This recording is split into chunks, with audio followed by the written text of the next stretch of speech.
नमस्कार मित्रमैत्रिणींनो, आजची रेसिपी ही चमचमीत आणि झणझणीत भाजी तुम्हाला नाही का सकाळी पटकन डब्यासाठी किंवा लंचसाठी डिनरसाठी तुम्ही बनवू शकता. तर आजच्या रेसिपीची काही खास कारणं आहेत आणि टिप्सही आहेत, ते तुम्हाला मी सांगणार आहेत.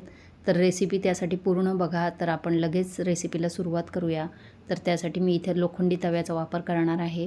तर लोखंडी तव्यावर आपण नाही का एक मोठा कांदा बारीक चिरून घेतला आहे आणि अगदी पोहे खायच्या चमच्याने चमचाभर तेल घातलं आहे. आता कांदा छान परतून झाला थोडासा की त्याच्यानंतर एक हिरवी मिरची घातली आहे आणि 4-5 कढीपत्त्याची पानं घातली आहे. तुम्ही नुसत्या हिरव्या मिरचीचाही वापर करू शकता, म्हणजे 4-5 हिरव्या मिरच्यासुद्धा घालू शकता. मी लाल तिखटसुद्धा वापरणार आहे, त्यासाठी मिरची एखादे 2च घालायच्या. त्यानंतर कुटून घेतलेलं हे खोबरं आहे, सुकं खोबरं मी खलबत्त्यात कुटून घेतलं आणि ते त्याच्यामध्ये घालायचं आहे. तर इथे लक्षात घ्या तुम्ही की तेलाचं प्रमाण आपल्याला अतिशय कमी वापरायचं आहे. आता थोडंसं खोबरं आपलं नाही का भाजून झालं की त्याच्यानंतर एक मोठा चमचा तीळ घालायचं आणि अर्धा छोटा चमचा आपण इथे जिरंसुद्धा घातलं आहे. आता थोडंसं ते परतून घेऊया, म्हणजे भाजून घेऊया. तर इथं खोबरं नाही का आपण किती घेतलं होतं, म्हणजे 2 तुकडे घेतले होते मी. समजा चमच्याने जे कुटलेलं खोबरं मोजलं तर ते 2 चमचे खोबऱ्याचा कूट होता, तेवढा मी वापरला आहे. तर आता हे छान असं ब्राऊन रंगावर आलं ना, तपकिरी रंगावर, की मग ते काढून घ्यायचं आहे.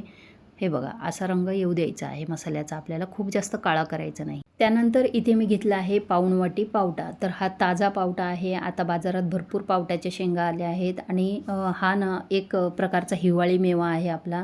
तर तो आपण बनवणार आहोत. तर त्याच्यासाठी काय करायचं, तो आधी हलकेच नाही का 2-3 मिनटं परतून घ्यायचा आपण तव्यावर, असा डाग लागेपर्यंत, म्हणजे मऊ पडतो. आता पावटा खाण्याचे ना अनेक फायदे आहेत आपल्या शरीरासाठी. तर पावटा खाल्ल्याने पचनक्रिया सुधारते, तसेच पोटदुखी किंवा सर्दी खोकला असेल ना त्याच्यावरही तो गुणकारी आहे. शिवाय शरीराला ना ऊर्जा देणारा आहे आणि महिलांसाठी तर विशेष तो खूप चांगला आहे, लाभदायक आहे आणि पचायलासुद्धा हलका आहे. तर सर्वांनी तो खायला हवा, हिवाळ्यात आता मिळतात तर. तर आपण मसाला थंड झाल्यावर वाटून घेतला, त्याच्यामध्ये वाटताना थोडीशी कोथिंबीरसुद्धा आपण घातली आहे. आता इथं कढई तापायला ठेवली, त्याच्यात 2-3 चमचे तेल घालायचं. 1 छोटा चमचा मोहरी घालायची, 1 छोटा चमचा जिरं घालायचं. मोहरी जिरं फुललं की त्याच्यानंतर आपण 7-8 कढीपत्त्याची पानं घातली आहे आणि चिमूटभर हिंग घालायचा. आणि हिंगाचा वापर न प्रत्येक भाजीच्या फोडणीत करत जा, मी हे नेहमीच तुम्हाला सांगते. तर त्याच्यानंतर आपण कांदा घातला आहे एक बारीक चिरून. आता कांदा छान गुलाबी झाला की 1 छोटा चमचा मी इथं आलं, लसूण आणि कोथिंबिरीची पेस्ट घातली आणि त्याच्याबरोबर 1 टोमॅटो घातला आहे. आता टोमॅटो आपला छान मऊ करून घ्यायचा. तर टोमॅटो छान मऊ झाला की त्याच्यानंतर 1 कच्चा बटाटा आणि 1 वांगं असं मोठ्या तुकड्यांमध्ये कापून घेतलं आहे, ते घातलं आणि त्याच्याबरोबर जो भाजून घेतलेला पावटा आहे आपला, तो सुद्धा त्याच्याबरोबरच घातला आहे. आता हे 2 मिनटं आपण परतून घेऊया, म्हणजे सर्व भाज्यांना फोडणी छान लागते. आणि त्याच्यानंतर आपण त्याच्यामध्ये 1 छोटा चमचा हळद घातली आहे आणि चवीपुरतं मीठ घालायचं आणि परत एकदा आपण त्याला हलवून घ्यायचं आहे. आता हलवून घेतल्यानंतर आपण याला नाही का अशीच पाणी न घालता याला एक वाफ द्यायची आहे, अगदी 2-3 मिनटाची.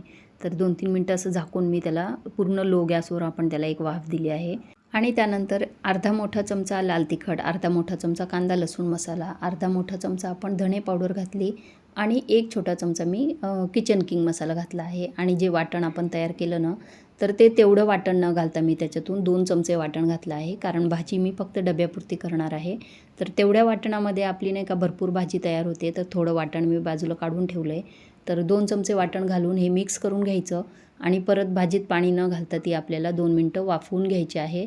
पण वाफवताना काय करायचं, वरचं जे प्लेट आहे आपण झाकलेली त्याच्यामध्ये पाणी ठेवायचं आहे आणि तेच पाणी त्याच्यानंतर त्याच्यात ओतायचं आहे, म्हणजे भाजीत घालण्यासाठी गरम पाण्याचा वापर करायचा. तर आपल्याला नाही का खूप रस्सा वगैरे करायचा नाही आहे भाजीत, पण अगदी खूप कोरडीसुद्धा भाजी करायची नाही आहे. अगदी थोडंसं असं नाही का त्याला लागल्यासारखा असा रस्सा करायचा आहे. तर आपण काय करायचं, एवढंच मी पाणी घातलं आहे, 1 ग्लासभर पाणी असेल हे. आणि त्यानंतर चवीपुरतं मीठ घातलं आणि झाकून भाजी आपण लो गॅसवरच शिजवायची आहे, कारण बटाटा मोठा आहे आणि त्यातलं जे हे आहे वांगे आहे ते सुद्धा मोठे आहे, तर ते शिजले पाहिजे. त्यासाठी आपण लो गॅसवर भाजी शिजवायची. तर बटाटा शिजला की नाही हे आपण तपासून घेऊया. तर बटाटा अजून थोडासा कच्चा आहे, तर त्यासाठी मी आणखीन वरती पाणी ठेवलं, म्हणजे गरज लागली तर टाकण्यासाठी. तर इथं बटाटा आपला नंतर बघूया. तर बटाटा छान असा शिजला आहे. तर आता गॅस बंद करते आणि त्याच्यानंतर आपण गरज लागली तर तुम्ही पातळ करण्यासाठी भाजी याच्यामध्ये आणखीन पाणी वाढवू शकता. तर शेवटी आपण कोथिंबीर घालायची आणि भाजी छान अशी मिसळून घ्यायची. चमचमीत अशी भाजी तयार आहे आपली. अगदी एवढी जबरदस्त झाली आहे ना, मी तुम्हाला म्हणजे असं सांगू शकत नाही. तुम्ही एकदा नक्कीच बनवा, नक्कीच ट्राय करा. आणि आता पावट्याच्या शेंगा भरपूर आल्या आहेत, वांगीसुद्धा आलेली आहेत.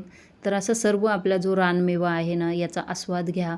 आणि हिवाळी पदार्थ जे मिळतात आपले, जे पण काही भाज्या मिळतात ना, त्या सर्वच तुम्ही बनवून खा, मुलांनाही खाऊ घाला. आणि ही बघा आपली भाजी नंतर थोड्या वेळाने बघा तुम्ही अशी आणखीन ती त्याचं रस आहे ना, ते शोषून घेतल्यानंतर आणखीन ती कोरडी झाली आहे. तर ही भाजी आज मी डब्यासाठी केली होती मिस्टरांच्या. तर त्यांना डब्यालासुद्धा भरून दिली आणि नाश्त्यालासुद्धा दिली आहे.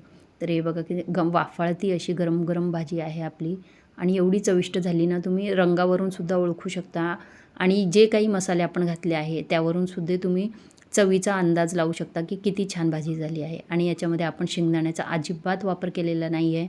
कारण शेंगदाणे जास्त खाल्ले ना, तर बऱ्याच जणांना ॲलर्जी होते, ॲसिडिटी होते किंवा नाही का अपचनसुद्धा होतं. तर शेंगदाण्याचा वापर न करता आज आपण ही भाजी बनवली आहे. काहींना सवय असते की नेहमीच शेंगदाण्याचं कूट घालून आपण भाजी करतो. तर त्याचा वापर न करता आपण आज भाजी बनवण्याचा प्रयत्न केला आहे. आणि एवढी छान चविष्ट झाली ना. आणि आता हिवाळा सुरू झाल्यापासून ना, मी माझ्या रोजच्या आहाराच्या पदार्थांमध्ये ना तिळाचं प्रमाणसुद्धा वाढवलं आहे. तर 1-2 चमचे तीळ आपण सर्वांनीच खायला हवं, असं डॉक्टरही सांगतात. तर आपण 1च चमचा तीळ वापरून ही भाजी बनवली आहे. आवडली तर लाईक करा, सबस्क्राईब करा. धन्यवाद.